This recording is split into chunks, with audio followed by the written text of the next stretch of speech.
If you must. By others, do you mean yourself?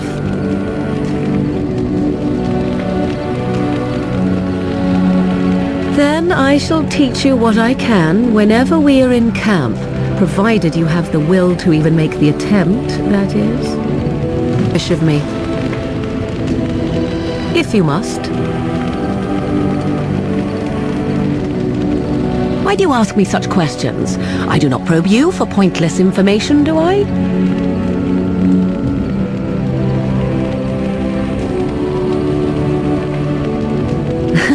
Oh, what luck.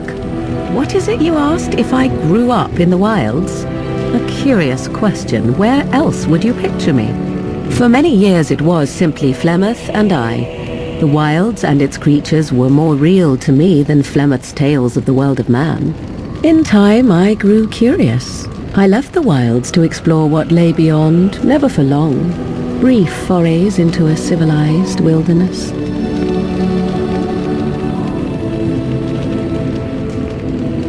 For the most part, Flemeth taught me well. For all that I had been taught, however, the truth of the civilized lands proved to be overwhelming.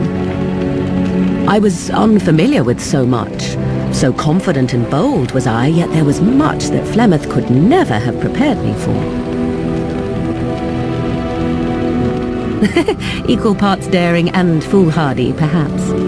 Only once was I accused of being a witch of the wilds, and that by a chastened who happened to be travelling with a merchant caravan. He pointed and gasped and began shouting in his strange language, and most assumed he was casting some curse upon me. I acted the terrified girl, and naturally, he was arrested. Men are always willing to believe two things about a woman. One, that she is weak, and two, that she finds him attractive. I played the weakling and battered my eyelashes at the captain of the guard. Child's play. The point being that I was able to move through human lands fairly easily. Whatever humans think a witch of the wild looks like, 'tis not I. Not that I did not have trouble. There are things about human society which have always puzzled me, such as the touching. Why all the touching for a simple greeting? To begin with, yes. What is the point of touching my hand? I find it an offensive intrusion. There were many nuances that Flemeth could never tell me of. When to look into another's eyes, how to eat at a table, how to bargain without offending. None of these things I knew. I still do not understand it all, truth be told, but then I gave up long ago any hope of doing so. When I returned to the wilds last, I swore to Flemeth that I had no intention of leaving again.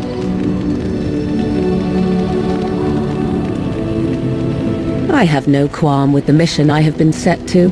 Flemeth was correct, like it or not. The Darkspawn are an enemy of all. Well, let's get on with it before the ground opens up and swallows us, yes? What do you wish of me? If you must. My mother has been hunted from time to time, yes, by Templar fools like Alistair, which should tell you how successful they generally were. Flemeth made a bit of a game of it, in fact. The Templars would come again, and she would look at me and smile and say that the fun was to begin once more. I am unsure. I was too young to understand, and perhaps 'twas bravado on Flemeth's part, or perhaps she was merely amused. I will never know. Flemeth would warn them once. 'Twas a warning they inevitably failed to heed. And then the true game began. Often Flemeth would use me as bait, a little girl to scream and run and lure the Templars deeper into the wilds and to their doom.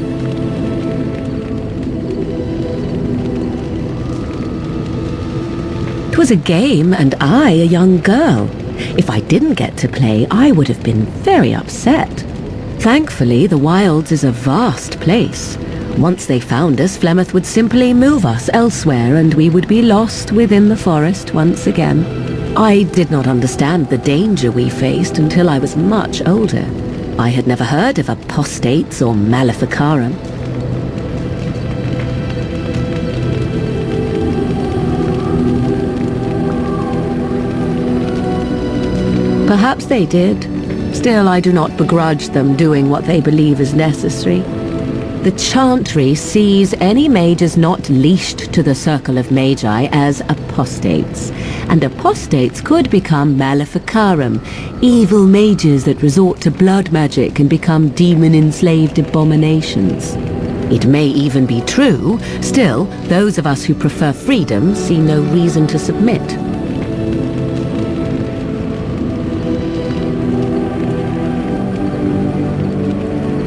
An interesting answer for a mage.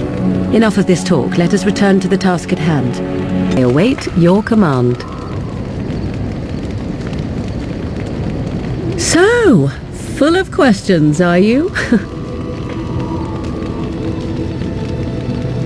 Well, that depends, does it not? What does she seem to be?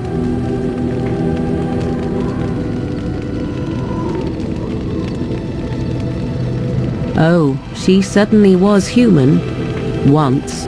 Tell me, how much do you know of the tale? The one that the chastened still tell of my mother, to frighten them into obedience.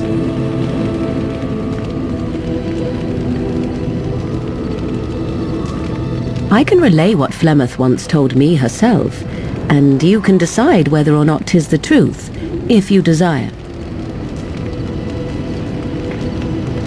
As the tale is sung by the bards, there was a time when Flemeth was young and beautiful, a fair lass in a land of barbarian men, the desire of any who saw her. Many centuries before this land was even named Ferelden. The tales say that Flemeth fell in love with Osen the Bard and fled the castle of her husband, the dread Lord Conobar, and that he swore vengeance for her infidelity. In truth, my mother claims that 'twas Osen who was her husband, and Conobar the jealous lord who looked on from afar.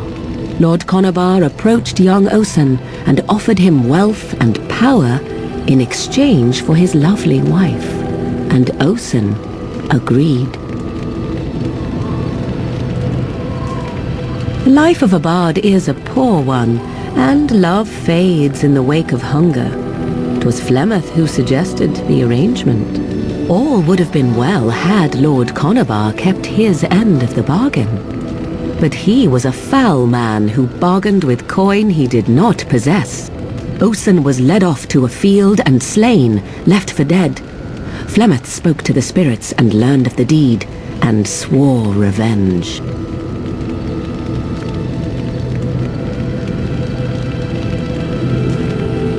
That was not the point. Conobar had no honor, so she would not have him. Flemeth begged the spirits to aid her, and 'twas they who slew Conobar. The demon the legend tells of came later. Lord Conobar's allies chased Flemeth, you see, chased her to the wilds, and there she hid. There she found the demon, and he made her strong. The legends all speak of the great hero Cormac, he who defeated Flemeth and her great army when she invaded the lowlands centuries later. All lies.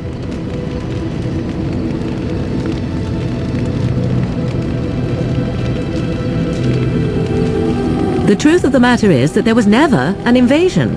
As Flemeth tells it, the Chastened never raised an army under her banner, and she never fought with any warrior named Cormac. Cormac led a brutal civil war against his own people, and later claimed it was to vanquish evil that had taken root amongst the lords. Thus, he was hailed a hero. Flemeth was only attached to the legend much later. Perhaps 'twas due to the great war with the Chastened that eventually came, but Mother claims not to know how it began.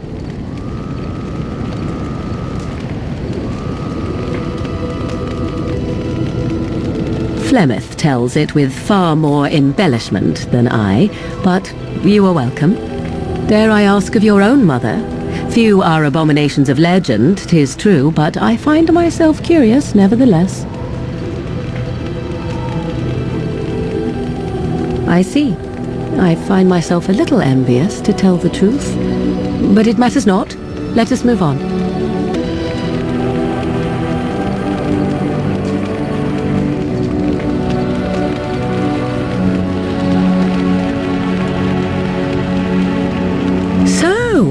Full of questions, are you? I assume you were actually asking whether Flemeth herself gave birth to me. Truly, I do not know. I once asked Flemeth that very question, and she merely laughed at me. 'Tis not inconceivable that she could capture a chastened man, or perhaps change to a more attractive form to attract him willingly. I find it more difficult to imagine her with child.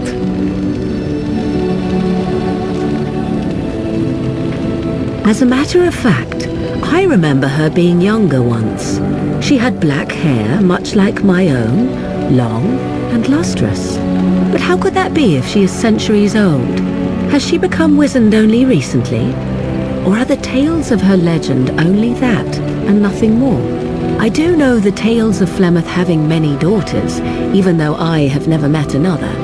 And Flemeth has always treated me as her blood.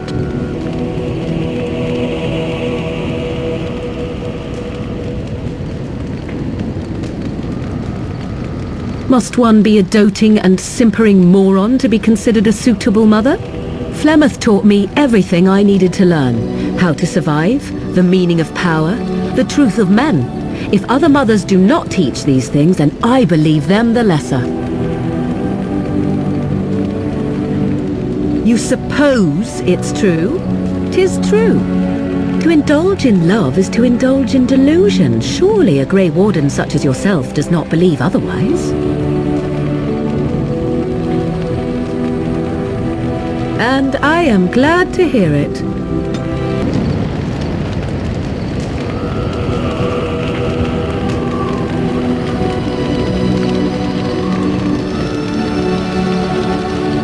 At times, perhaps. A world full of people and buildings and things was all very foreign to me.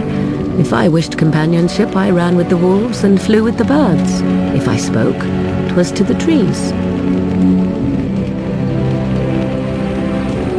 For a time, but one can only remain a child for so long. I recall the first time I crept beyond the edge of the wilds. I did so in animal form, remaining in the shadows and watching these strange townsfolk from afar. I happened upon a noblewoman by her carriage, adorned in sparkling garments, the likes of which I had never before seen. I was dazzled. This, to me, seemed what true wealth and beauty must be. I snuck up behind her and stole a hand mirror from the carriage. It was encrusted in gold and crystalline gemstones, and I hugged it to my chest with delight as I sped back to the wilds. Flemeth was furious with me. I was a child and had not yet come into my full power, and I had risked discovery for the sake of a pretty bauble.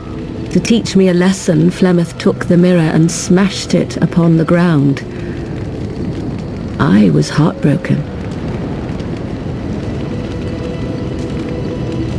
And a foolish one. Flemeth was right to break me of my fascination. Beauty and love are fleeting and have no meaning. Survival has meaning. Power has meaning. Without those lessons, I would not be here today, as difficult as they might have been.